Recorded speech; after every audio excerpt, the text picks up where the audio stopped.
Hello, I see that you clicked on this video. That means you exist. But how do you exist? Why do you exist? I can't answer why, but I can answer how. It all started 13 billion years ago when there was nothing. Then there was something. Then there was a lot of water. Then we got these weird slimy boys. Then we got bigger slimy boys.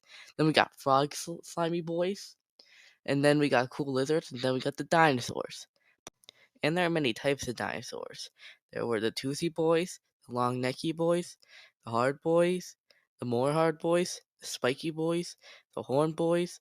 There were a lot. But then they died. And now we have hairy monkeys who are trying to build big cities for themselves and dug to where the dinosaurs died. So now that you're all caught up, let's begin the history of paleontology.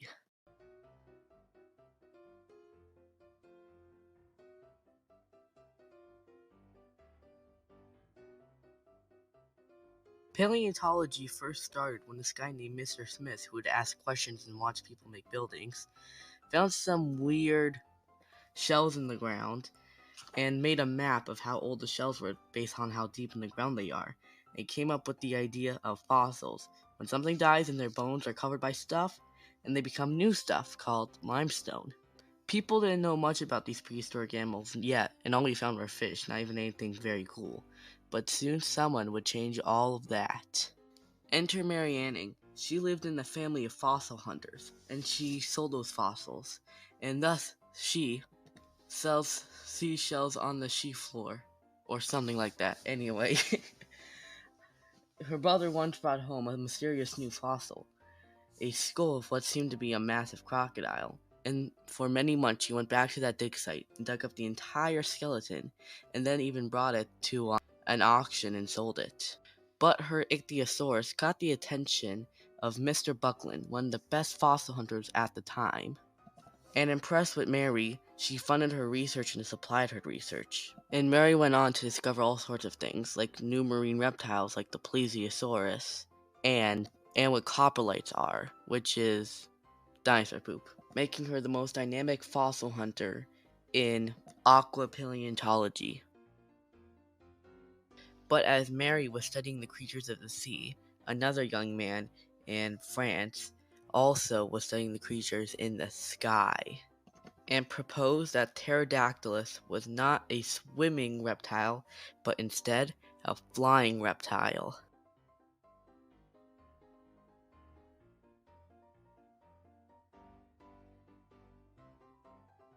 And after being obligated to study the differences between European and American species, he found that those species were no longer alive, but instead extinct. He also believed in the correlation of parts, where creatures will only develop and evolve things that they need. But evolution is something we're going to get in later. But one day, Gideon Mantell found something bizarre while fossil hunting. It didn't look like a flying creature, nor did it look like a swimming creature. He brought it to Cuvier, who thought it was a rhinoceros of some sorts. But after checking with some surgeons, they found it must have been some kind of iguana-like creature. So Gideon was very lucky finding the first ever giant land reptile. But then William Buckland beat him to it with a much cooler meat-eating dinosaur, Megalosaurus. While this was all going on, a brilliant surgeon, Sir Richard Owen, coined the term dinosaur or dinosauria, which means fearfully great, from dinos in Greek meaning fearfully great, and sauros meaning a lizard, even though they're not really lizards. And now the trio was complete, and we had Pterosauria, Ichthyosauria, and now Dinosauria. But Sir Richard Owen was jealous of Gideon for discovering one of the first dinosaurs of all time, and he didn't let him publish anything on Iguanodon. And if that didn't make people hate him, he also plagiarized some work on squids at geology conventions, making him hated by everybody. And when Gideon was asked to make a bunch of statues for a museum to showcase dinosaurs for the first time to the world, Sir Richard Owen gleefully stole his chance. But I have to hand it to Sir Richard Owen. It was amazing. I wasn't there because it took place in like 1830, but he sure do know how to make a good museum. And he's also responsible for making the British Museum available for the public, so he also did that too, I guess. Around this time, Charles Darwin, a university professor, was traveling the world and saw many animals, and some animals looked very similar. So he decided that there was natural selection in the world, where animals with mutations would survive with those mutations and keep passing them on, creating new species, becoming bigger, faster, or stronger, or maybe becoming slower, smaller, and weaker, depending on the environment that they lived in. A lot of people hated this theory, but most of us came around to it. But for the longest time, the entirety of paleontology took place in Europe, of course, and America was just chilling in the back just studying, until we discovered something in New Jersey. Hadrosaurus, a large, stocky, duck-billed dinosaur. Sure, it was not special compared to anything we discovered beforehand, but it proves one thing, that dinosaurs were in America, and now everyone wanted to discover one. And this started the Bone Wars, an event where two paleontologists, Edward Drinker Cope and Marsh, started to duke it out and to see who discovered the most dinosaurs within their lifetimes, both each discovering 100 dinosaurs each. But of course there's some feuds, like them throwing rocks at each other, blowing up other sites, buying out other sites, Marsh making fun of Cope for putting a plesiosaur head on the butt, and Marsh committing tax fraud with Congress for publishing a book. It was a whole crazy thing. But the craziest part of all was Marsh making a dinosaur that did not exist, but existed at the same time. So I'm just going to do this in one take. So one time Marsh went to a site and found half a sauropod, and put the other half of a sauropod from 3 miles away, and they combined them together to make a new dinosaur called Brontosaurus. But it turns out that one half was Camarasaurus and the other half was Apatosaurus, meaning that, of course, Brontosaurus didn't exist. But wait a minute, the Apatosaurus that Marsh used was not discovered yet, and wasn't even a true Apatosaurus, so it had to get its own species, and not species, genus. So meaning, Brontosaurus did not exist for this entire time, but did exist the entire time. We just didn't know it existed. So it's all just a crazy mind game that no one knows what's happening. This is so fun! Not like this mattered, though, because a new paleontologist, Barnum Brown, just discovered something that made him win the Bone Wars.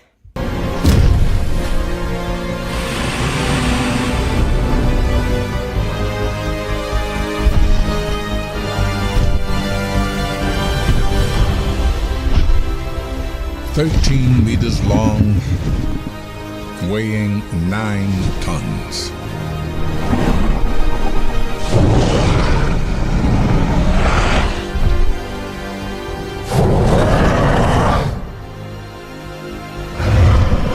It's no wonder predator in the history of life on our planet is Tyrannosaurus Rex. Unfortunately, after these new discoveries, the Great Depression came. Thanks to a war in Europe, now less goods and money were appearing in America. So people had to make new things, like movies. And what was something good to make a movie about at the time? That's right, dinosaurs.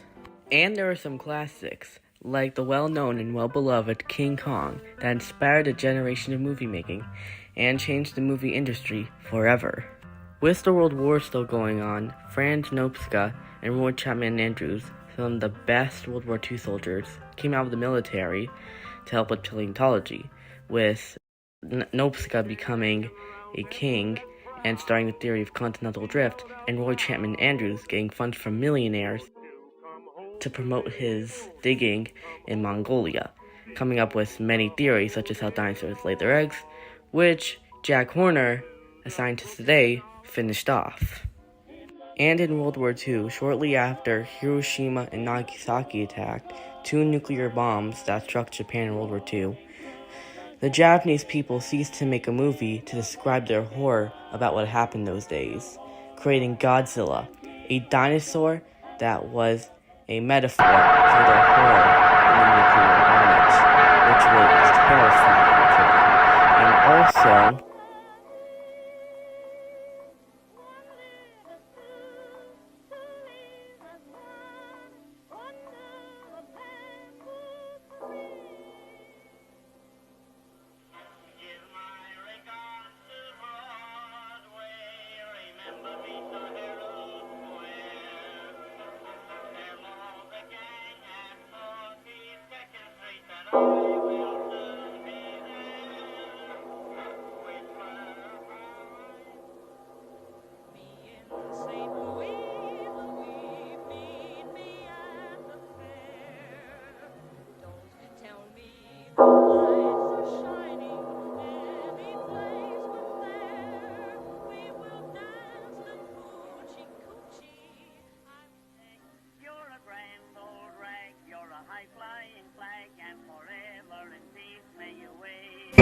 Even though a lot of paleontology and geology was delayed in World War II, luckily Harry Hess, a geologist, was able to use a World War II submarine to find some minerals that were older than how old we thought the Earth was. And at this time, we thought it was around 400 million years old. It's one small step for man, one giant leap for mankind. And during this event, we'd find that there are rocks on the moon that are as old as 4.6 million years old, which is the same calculations of Claire Patterson to discover how old the Earth was from rocks on Earth, proving that the fact that the Earth is not thousands or hundreds of million years old, but in fact billions of years old.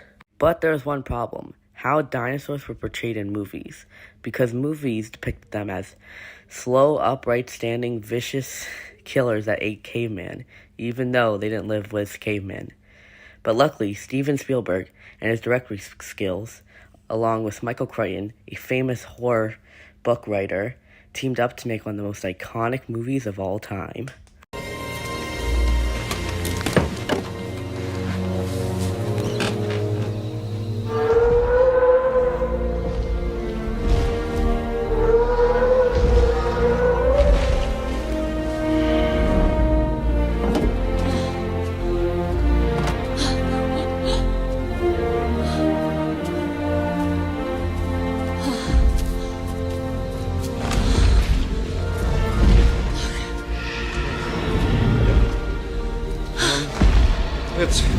It's a dinosaur.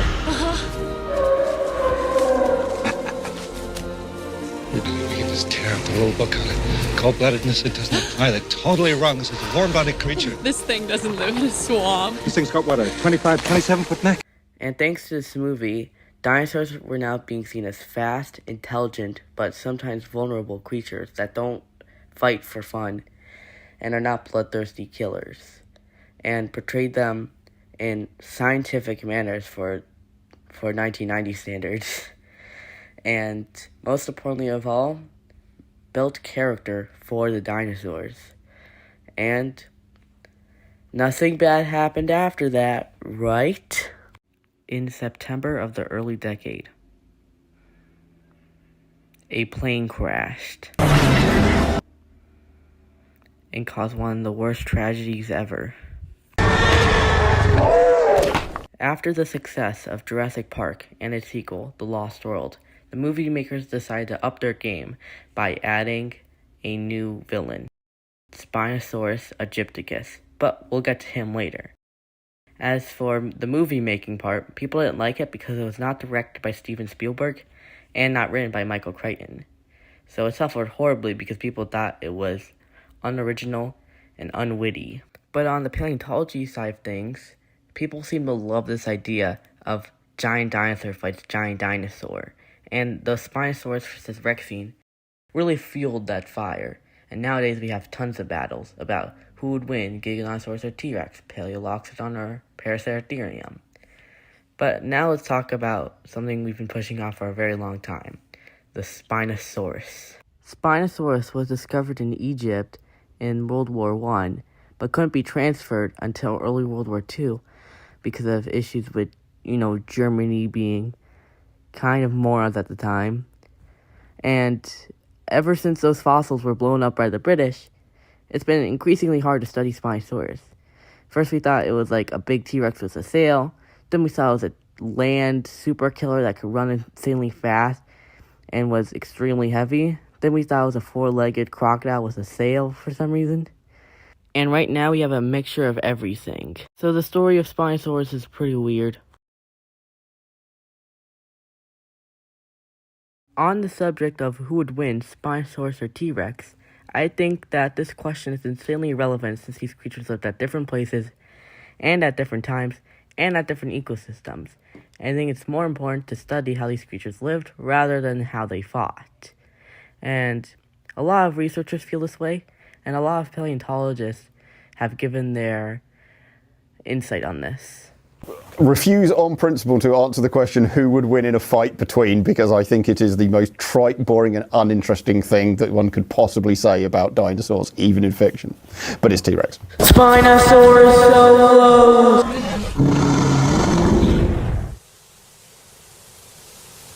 Now I wish I could say how the 2010s was for paleontology, but I think I'll let the Planet Dinosaur intro say that for me. We're living through the golden age of dinosaur discoveries. All over the world, a whole new generation of dinosaurs has been revealed. From the biggest giants and the deadliest killers to the weird and wonderful.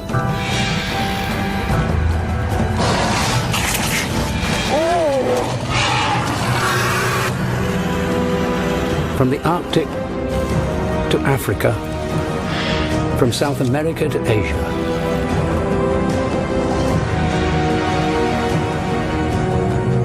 In just the last few years, we have uncovered the most extraordinary fossils, exquisitely preserved and tantalizingly intact. Combined with the latest imaging technology, we have been able to probe deeper and reveal more than ever before. It gives us our first truly global view of these incredible animals.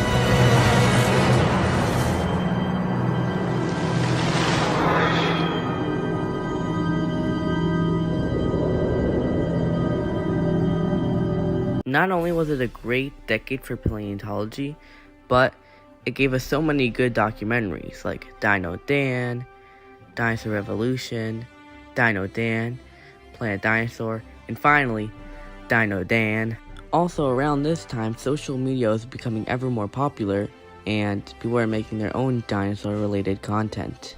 But honestly, the most surprising thing of all came in 2015, when it came back.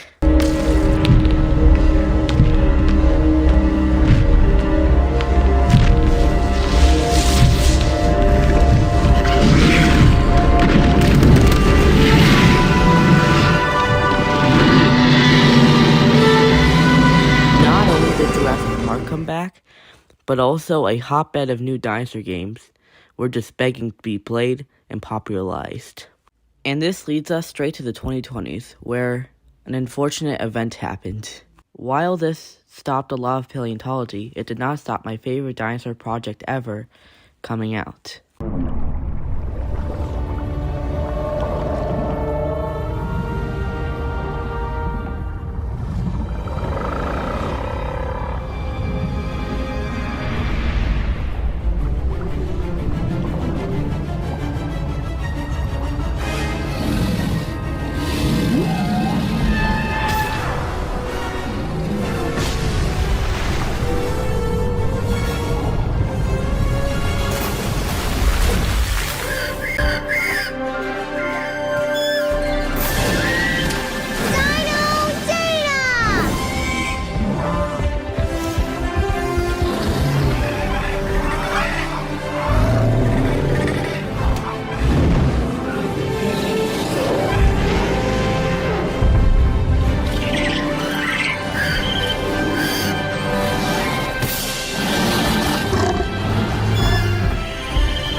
But it didn't matter, since people are more interested in another documentary called Prehistoric Planet anyway.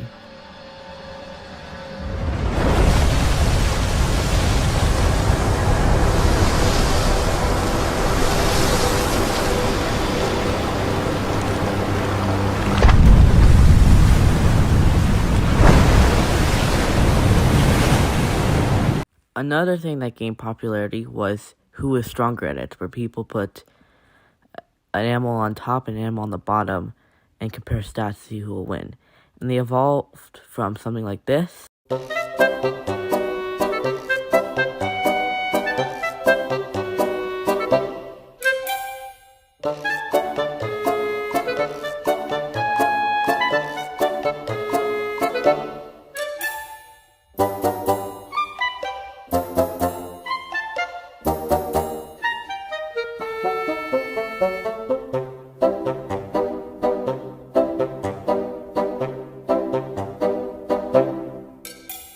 And it evolved into something like this.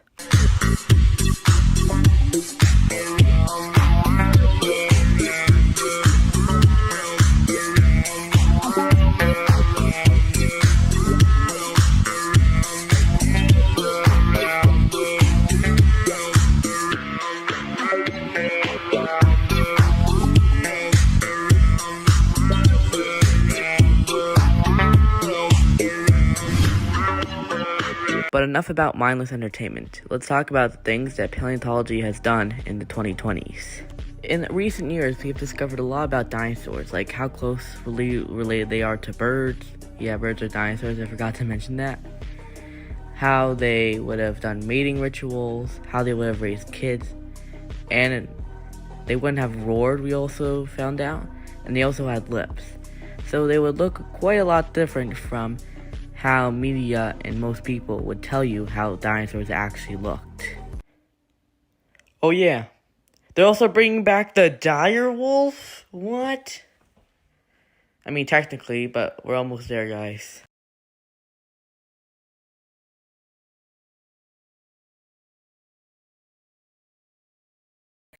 But this brings us to one question. Why? Why do we like prehistoric animals? Why do we like dinosaurs? Some people have their reason. They're big, they're small, they're terrifying, they're calm. But for me, I have a reason for liking them. It's the fact that they're unique. They're not like an animal you could go and see on a trip. No, they're an animal that's unobtainable, but also spectacular and realistic. So, there's plenty of reasons to like dinosaurs, but I like them more for their existential value. That they were once giant beasts ruling the lands in their own way. So, dinosaurs for me have always been a symbol of questioning, realizing your place, and they're also really cool. But I think one important lesson we can learn is from Dino Dan. Yes, I know, I've been hyping Dino Dan, and I really like Dino Dan, okay? Happened in the Season 2 finale, which has a message I think all dinosaur fans need to hear. Safe and sound. Hey guys. This is where the claw belongs. How would you like it if somebody was playing around with deer skeletons? Your fossils are the only reason that anyone knows anything about dinosaurs. Thanks to paleontologists like Barton Brown, my dad, Dr. David, and hopefully me one day. The whole world knows about you guys. Pretty cool, huh? And that's the history of paleontology, I guess.